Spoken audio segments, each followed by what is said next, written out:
Welcome. I'm Kinetic Symphony.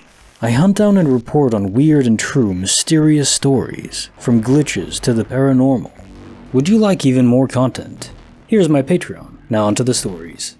Case file number 1243, written by Anonymous. A time warp adventure in the woods.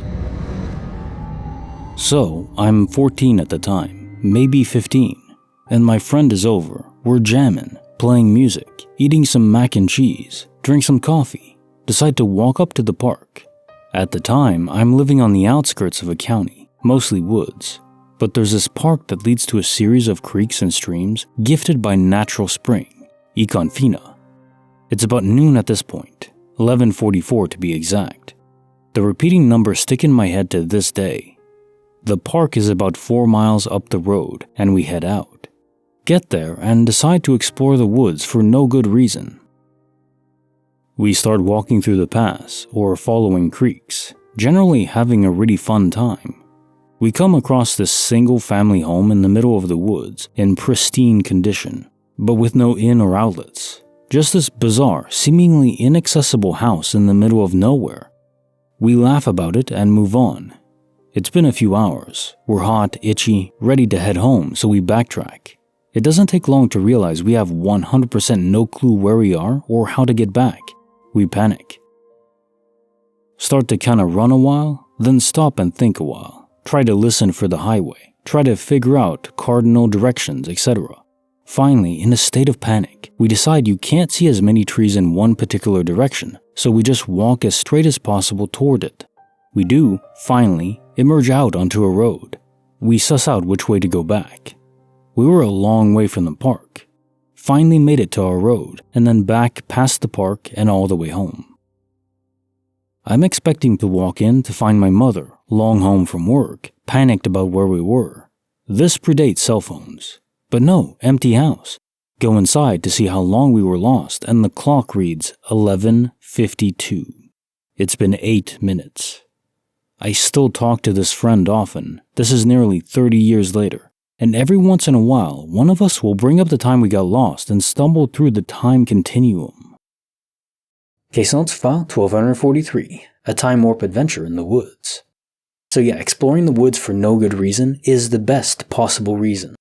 I would do that all the time as a kid. Less so now. It's kinda hard in these places where I've lived now. Every bit of wood is either a park, which is fine, but it's the same thing every time, or it's just private property everywhere, so there's not really a lot of places to just go wander in the woods. Have to go a bit more rural for that. Eventually. Anyways, isolation is the key. At the micro level of reality especially, but at the macro scale too, I think. The more alone we are, the less time is in accordance with everyone else's time.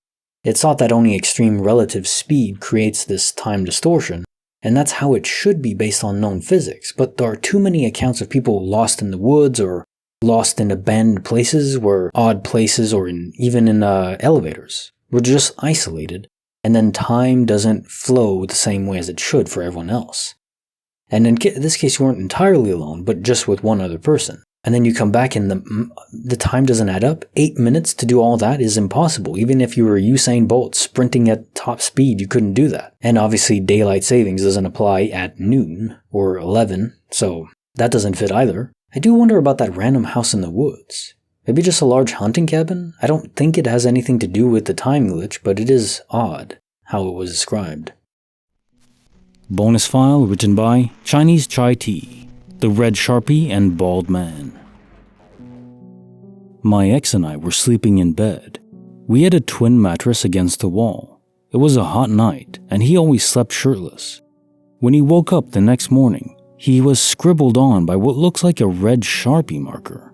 I went to bed after him, and he certainly didn't have scribbles from his neck down his back, and his forehead too.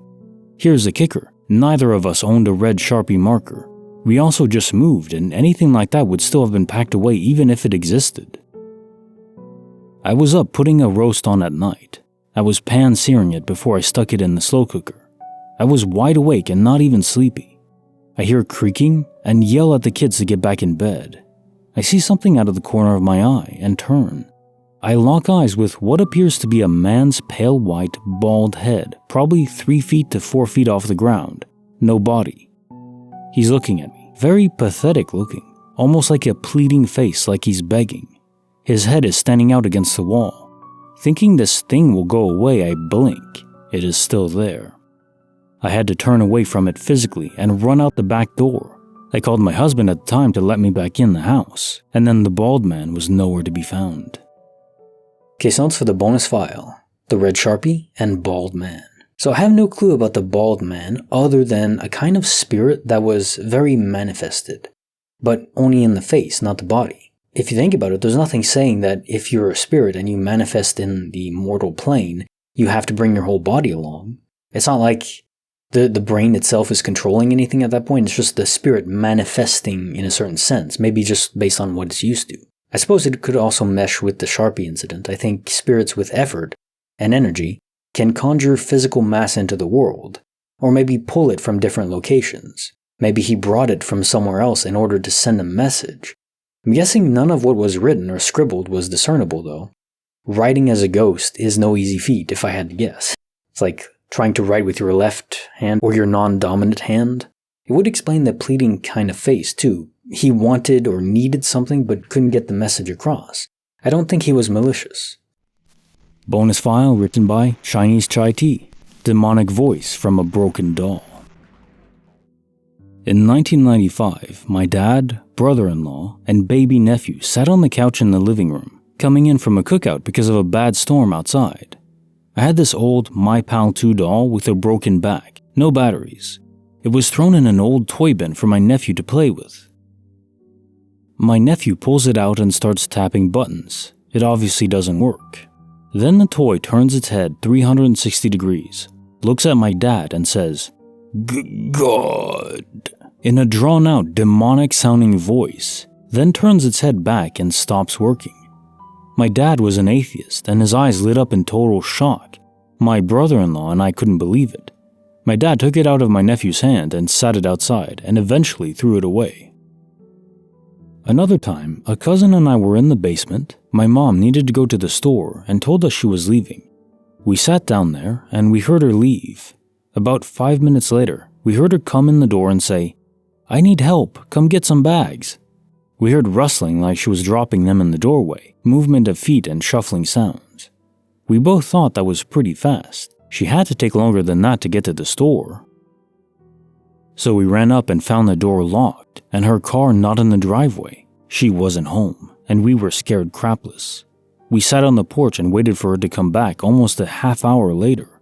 Her exact words as she got out of the car was, "I need help, come get some bags." She wasn't in the house. She never came back. The last one, when my son was about 2, I was living in this crappy apartment. He was extremely sick and threw up everywhere in his bed. I didn't have any quarters for the laundry machine. Every time I gave him clean covers, he'd just throw up again and again. I couldn't leave him. My husband wasn't home and I had no way to wash his bedclothes. So he starts babbling. He could speak very young. I think that being sick, he keeps talking about a man and a lady. The man had a green shirt and the woman had a hat on her head. He would say hi, point and wave. I didn't think anything of it. So a few minutes later, I'm washing some stuff and find a stack of quarters on the windowsill that I knew were not there before.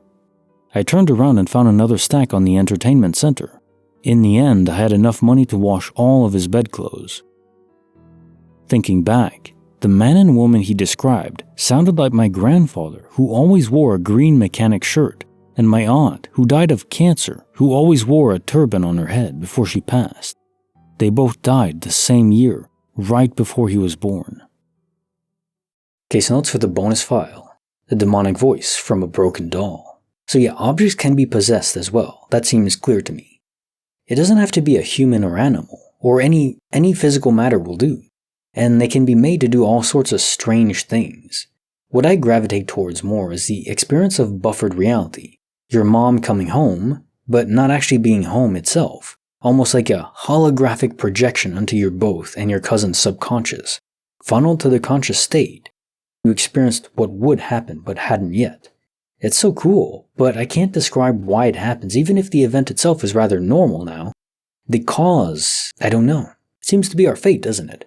We can read up on so many extraordinary events that happen to people, and there's so many that there's no way they're all fake. I think tons of them are real, or at least people believe they're real, and they perceive it to happen to them.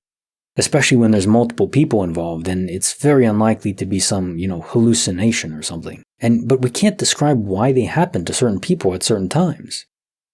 In some ways, it's like the Aztecs trying to manipulate the weather through rituals and sacrifices. We're not at the level of fully understanding this, not yet. All we can do is see that it happens. There's a quote from a great show, sci-fi show, The Expanse. Not a spoiler or anything, but it's a person that says, monkeys and microwaves. And the intent of that is, I don't remember the full quote, but basically the idea is, if you put a monkey in a room with a microwave, maybe they'll push a few buttons eventually and turn on the microwave. And maybe they burn themselves. But they won't know what the hell a microwave is, or understand how it works, or anything. They just know that they pushed a few buttons and it hurt them. But that doesn't mean that it's a weapon or it's meant to harm you. You just don't know what the hell's going on. You can't discern the full picture. It's a very interesting way to think about it. And now time for the quote of the day. Thanks to the interstate highway system, it is now possible to travel from coast to coast without seeing anything. Charles Kuralt. Yeah, the interstate highway system is a great achievement, but it's funny because it wasn't meant for everyone to use it. It was meant more for the military movement and also for delivering goods and stuff, which makes sense. But now everyone uses it, and yeah, it's efficient. But I think we're too focused on efficiency. And you see that in the design of our cities, where it's just endless oceans of parking lots, and there's no soul there. It's efficient, sure, but is that really what we want, just efficiency? To some extent, maybe for moving goods, I get it, but the next time you take a road trip, instead of taking the interstate, take the back roads, if at all possible. You'll see so much more of the world that you live in, and I think that's better. You'll still get to your destination. Maybe it'll take a bit longer, but that's okay. It'll be a better journey. Remember, the journey is just as important as the destination, sometimes more important. Like the video, subscribe, hit the bell. Kinetic Symphony signing off.